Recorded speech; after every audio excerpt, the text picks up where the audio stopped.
Hello. In this tutorial, we'll explore the policy that powers the People Finder demo application.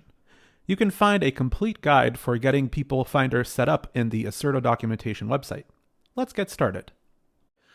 We'll start by loading the People Finding RBAC policy template.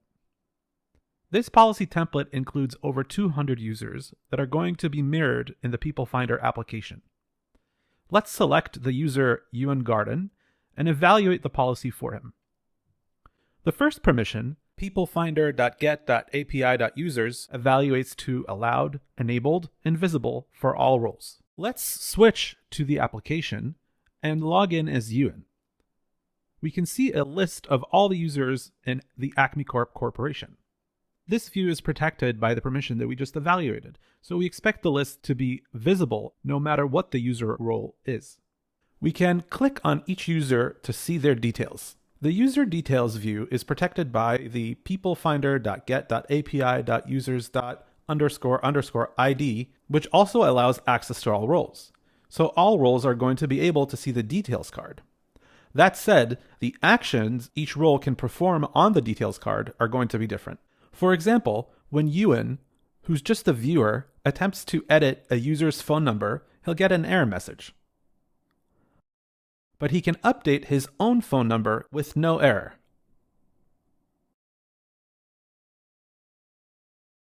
This behavior is governed by the peoplefinder.put.api.users.__id permission.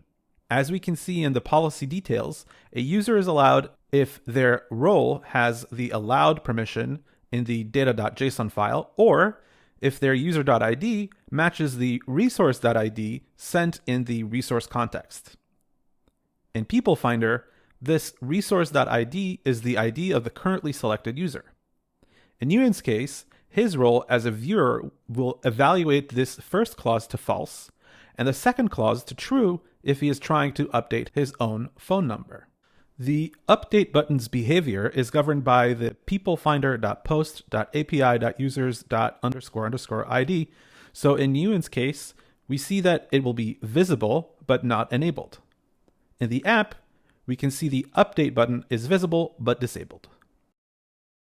We can use the user selector to simulate logging in as Chris, who has the role of admin, and we'll see that she can edit the phone number of other users.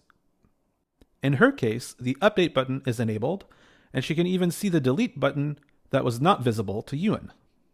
If we evaluate the policy for Chris and check the peoplefinder.post.api.users.__id permission, we'll see that all clauses evaluate to true.